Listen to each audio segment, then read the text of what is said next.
Welcome to Fantasy or Reality, the GPP. Whatever road you took to get here doesn't matter. What matters is you're here. And my hope is that we all can help one another in this journey. Hey everyone, welcome back. My name is Steve, and I am the host of this here podcast. So today, there's a couple of things I want to talk about here. I just want to first off start by saying that these are just my opinions. This is stuff I've kind of gathered over time as being someone who's been in long-term recovery.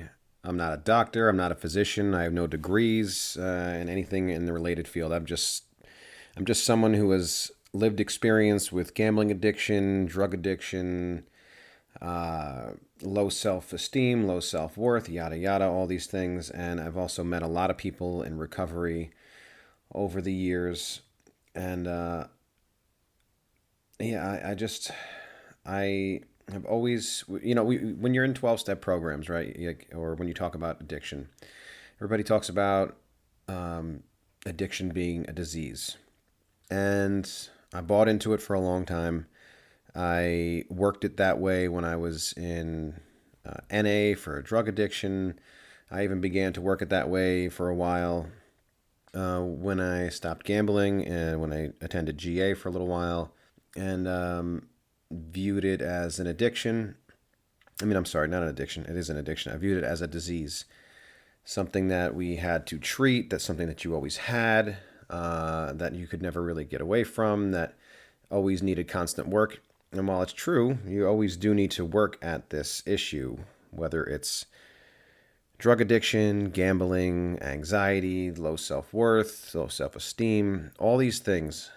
I'm really coming to feel like these things are all intertwined. Yes, they all have their own intricate, detail. What am I saying here? They all have their differences, obviously. Gambling addiction, it's you're betting on something. You're spending money that you don't have. You're chasing after the money. There's no, we have the adrenaline rushes and those highs, but there's, you're not like shooting up heroin or fentanyl and you can overdose. With alcohol, it's obvious. It's all different substances, but I feel like it's all boils down to the same kind of stuff in our brains. I feel like, you could call it a brain disease if you want, and I'm not saying that you're wrong if you think that. This is just my feelings, my thoughts. I'd like to share them with you. If you think I'm wrong, feel free to let me know or tell me what you think. This is just kind of the conclusion I've come to. It doesn't mean I won't change my mind in the future again. But I've been reading this book called You Are Not Your Brain by Jeffrey M. Schwartz, MD, and Rebecca Gladding, MD. It's called You Are Not Your Brain, the 4-Step Solution for Changing Bad Habits, Ending Unhealthy Thinking, and Taking Control of Your Life. So there's a few passages I kind of want to read and then talk about a little bit here. So the first thing is on page 4. They kind of define what deceptive brain messages are. So in here, they define it as any false or inaccurate thought or any unhelpful or distracting impulse, urge, or desire that takes you away from your true goals and intention and life.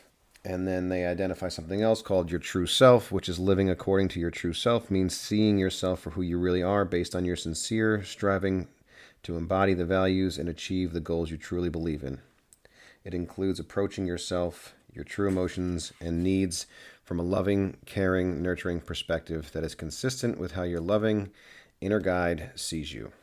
So first thoughts off that, deceptive brain messages. It just makes me think to the times where I was in active addiction, like really deep into it, where no matter like what I was doing at that time to try to stop, I knew it was harmful. I knew it was unhealthy. I knew it was damaging my life around me. I could not stop. For whatever reason, I was having an issue at that time to stop. I kept giving in to these deceptive brain messages. I kept giving in to this flawed way of thinking.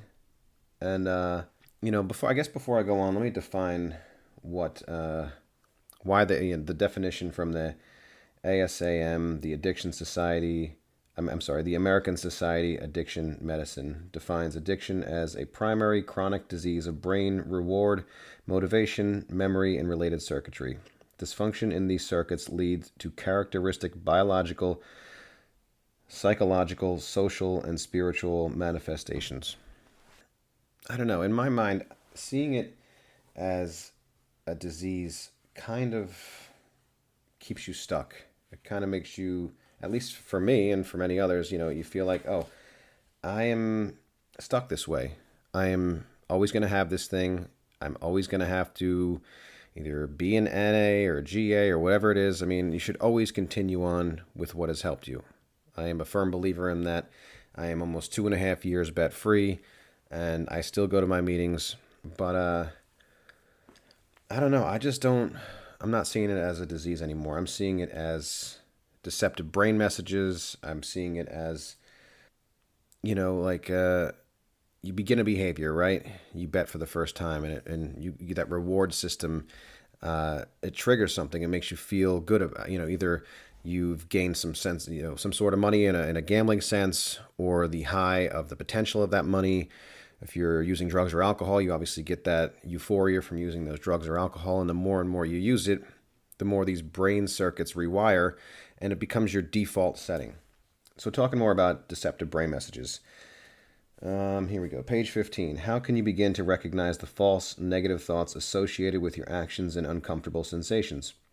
One of the best ways to see the deceptive thoughts is to be attentive to your negative self-talk. Those things you automatically say to yourself without awareness that are not true, and that others might not even suspect were present inside your head. I mean, if that's not, 101 for addiction, anxiety, depression, all that stuff, I don't know what is. What isn't? All right, back to the book. You may already have been exposed to the idea of such deceptive brain messages just under a different name. Some therapists or authors might refer to them as cognitive distortions, automatic thoughts, negative thinking, or scripts. The main point is that these are disparaging stories to tell yourself, the inaccurate explanations you give for why something is happening the way it is, that cause you to act in a habitual way that are not beneficial to you. Often seeing what others have described and experienced can be helpful in identifying your deceptive brain messages. So for me, I mean, this is just the beginning. It's just defining what these things are, these thoughts, these intrusive thoughts that come into our mind, these, thoughts of we're not good enough, we are not lovable, we're not worth it to our family and friends. For whatever reason, these things, unprovoked, are just coming up in our mind, or in our brain. We're not thinking these things. Our brain is sending this message. And in this book, they kind of talk about the difference between the brain and the mind. So for me, it's like these deceptive brain messages have been there for me since childhood. For whatever reason, we all have our own reasons why these things have started, whether it's a difficult childhood, whether it's looking at social media and seeing the people around us we assume are doing better than us, and these negative feelings that it builds up in us. And the more and more we think about these things, the more and more we allow those thoughts to become our reality, our truth, the more this circuitry becomes wired into our mind, and that becomes the automatic response in our brain. Where it's like, when I was in my gambling addiction, for example, deep into it, I was losing thousands of dollars at a point sometimes. And I knew if I did not stop, I would lose my family. I kept thinking of myself in this horrific way, like I've talked about it before, like not wanting to bet, telling myself I'm not going to, and then at the end of the day, these intrusive thoughts would come in saying, do it. If this is the one, one more time, this could be your way out. This could be your way out. Those are those negative thoughts. Those are those intrusive thoughts that are coming from our brain that are not based in reality. It's this habitual response we've created from our own, behaviors. So, I was just talking about how there's a difference between the brain and your mind and how they talk about it in this book. So on page 21, it's titled, You Are Not Your Brain. It says, we've shown that the brain is capable of sending out false deceptive messages in an unrelenting fashion, and that these unwanted thoughts and destructive urges can overrun your life. They can take you away from your true self, your true goals and values, and cause you to live a life devoid of direction. And as long as you remain unaware of what your brain is doing or believe that there is no way to alter how your brain functions, you are essentially powerless to live life on your terms. There's no place from which to make change because the very thing that is generating the deceptive brain messages appears to be running the show. The good news is that you have an ally that can help you sculpt your brain to work for you, rather than against you, your mind. Although there are many different concepts and definitions of the mind out there, ours is straightforward. The mind is involved in helping you constructively focus your attention. Why is this important? When you learn how to focus your attention in positive, beneficial ways, you might actually rewire your brain to support those actions and habits. In this way, the mind gives you the power to determine your actions, decide what is important and what is not, and reassess the value or meaning of situations, people, yourself, and events. In a nutshell, that's essentially what I've learned over these years by going to therapy. It's like my brain is telling me one thing, my mind is telling me another, right? Like I've talked about this before. It feels like there's two people inside you, right? This one person, or you want to call it the addiction or the disease, is telling you one thing. You know that's not what you want to do, and you have yourself on the other side who's saying, I don't want to live this way. I don't want to be this person. I don't want to do this thing. But for whatever reason, because of these uncomfortable sensations, so many times it's easy just to give in for that momentary relief, knowing how it's not beneficial for us in the future.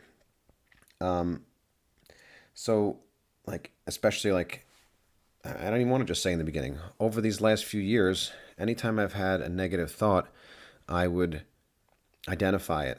And this is what this book talks about, is identifying when those first things happen. We can't control when our brain sends these negative thoughts and sends these intrusive thoughts. There's nothing we can do about that.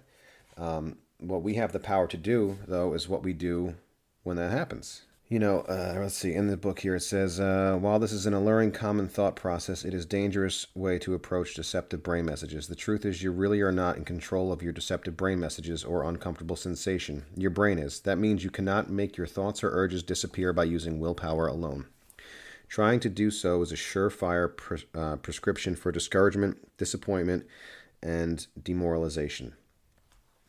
So right there, it's, just like they say in the programs, it's like willpower alone is not going to fix us. We can't grit our way and grind our way through recovery and life just on sheer willpower. It doesn't work. There has to be some actual work done, whether it's therapy, whether it's reading self-help books, whether it is a 12-step program. I know 12-step programs and the steps have helped many, many people, and viewing it as a disease has helped many people, and I would never take that away from them, and I don't think they're wrong. This is just my opinion.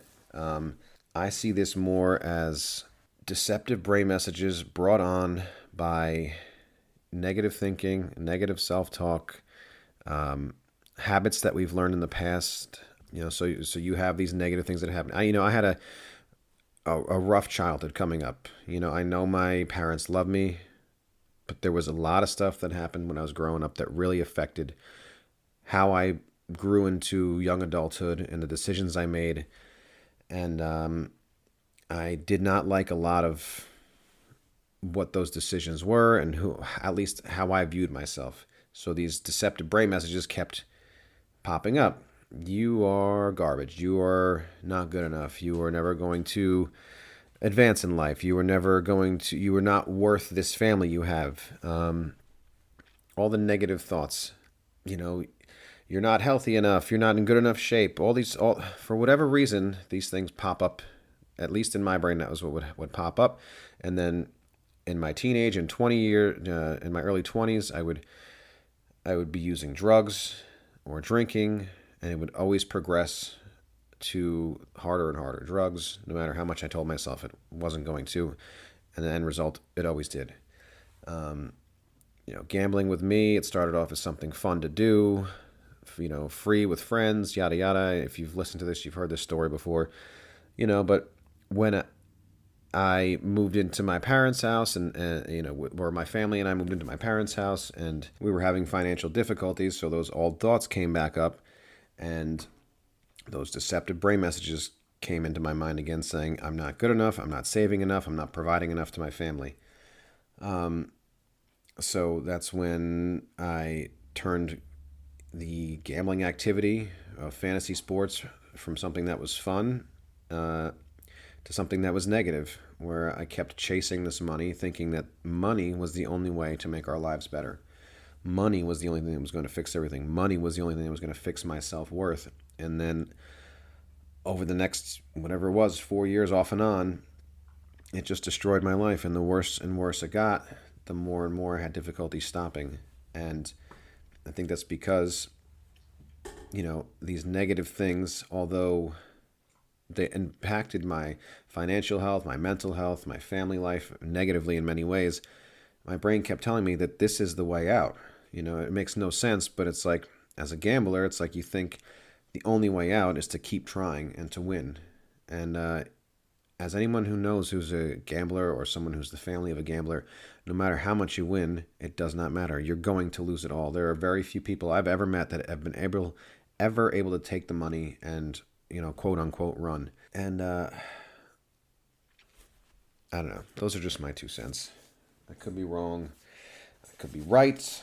Who knows? Those are just my thoughts. And then there's kind of one other thing, kind of coincides with the steps. So this is page 24. It says, biology is not destiny. Many of us feel powerless to make a change. We think, I am these thoughts, I am these urges, this is who I am. Some feel that even if they seek out treatment and improve, the fact that they have been depressed, anxious, or addicted in the past means they will always be that person, the one with the problem, or they worry that the symptoms are destined to reoccur. They believe that they were dealt a bad genetic hand at birth and are sentenced to a life of misery and chronic struggle. They often end up thinking, what is the point? I can't beat this thing. I've tried before and nothing has ever worked. I might as well give up. And I've met a lot of people like that. And I know I've felt that way at certain times. I felt like I am always going to be this person. I am always going to be Steve, the fuck up. The screw up, the mess up. I'm never going to change. No matter what I do, even if I stop this, I'll come back and screw something up in another way.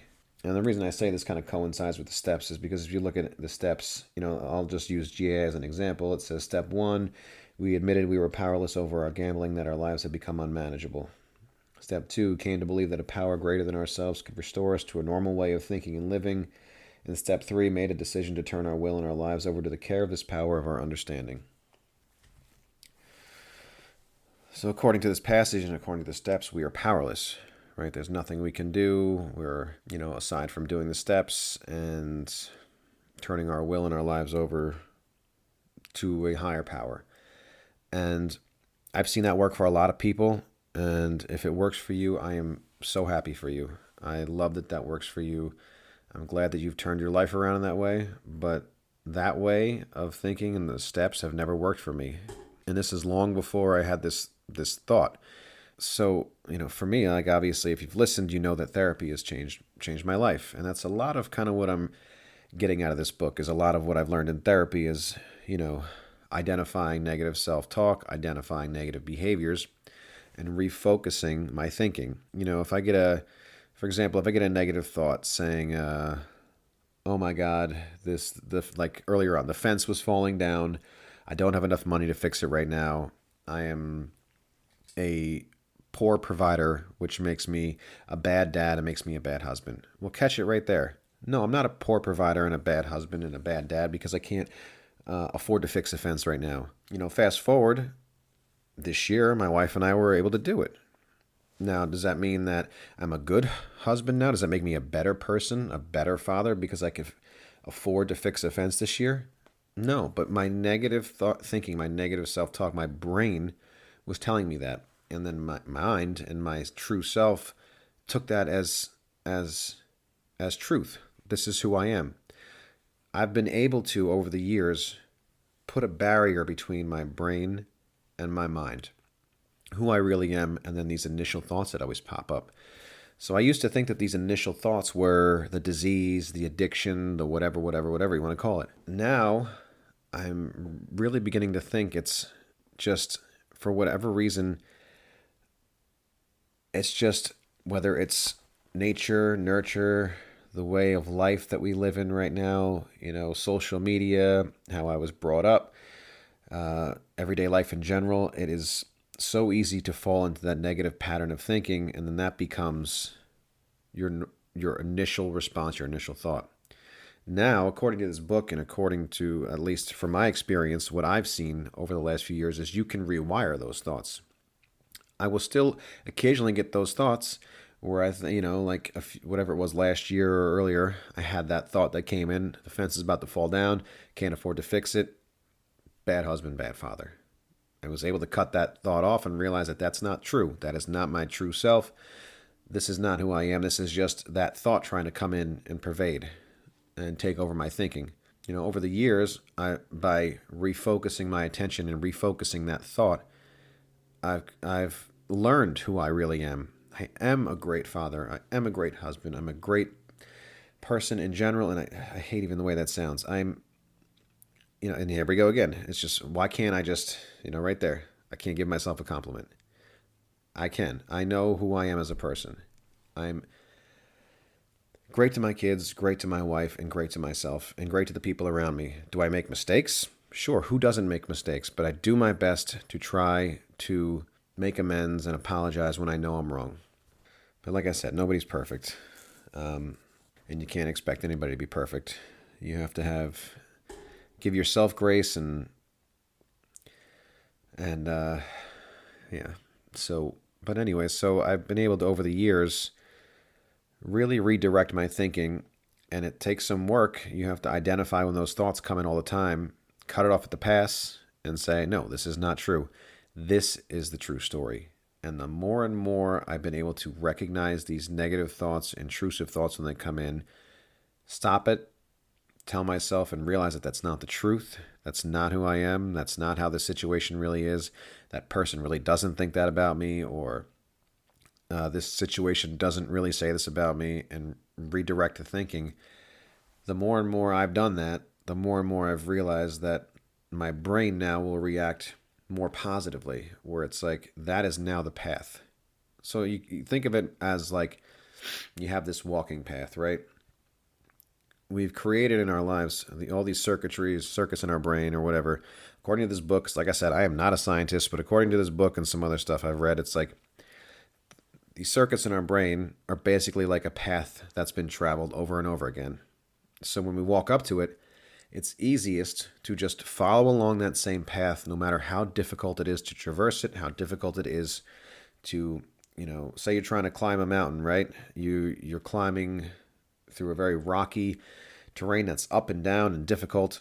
But if you look off to your right, there's a much easier way you can see through the trees. It's a much straighter path with nicer views. But because it's overgrown and we can't see what's through the grass, we can't see through what's through the trees, our brain initially in our mind will always take this pathway because it's already well traveled, it's already well worn. The way to refocus our attention and to get your brain to have that positive response initially is to start traversing that new path, get that machete, start walking over that grass. And the more and more you do that and taking that better pathway, the more and more that will become the new traveled path. And the other one that you're not going down anymore will become grown over, and you will not be walking over that path anymore. And I can say with honesty that that is what has happened to me over the last 2.5 years. It takes time. It's never perfect. But more and more I've realized that because I've noticed these things and through therapy recognized a lot of what this book is talking about, and it's just reinforced my thinking because of my own personal experience, that is the way to do it for myself. And I hope for you, and I hope for the people in your life, if they can apply that way of thinking and apply that thought instead of thinking of it as a disease where it's like we're stuck with this forever. The only thing I can really do is go to meetings or, just stay away from gambling or stay away from this. Yes, you have to stay away from the addictive behavior because of the negative consequences it's had on us. But you don't always have to, or at least you're not always going to be an addict or whatever you want to call yourself. Like, we had this issue. We had these problems in our lives, whether it be drugs, alcohol, depression, anxiety, obsessive compulsive, negative self-thought, low self-worth. I really think they are all the same thing. It's just comes out in different ways in different people, just, and it's all circumstantial. It just all happens to be what's happening in your life at that point. And once again, I can't stress this enough. I am not a doctor.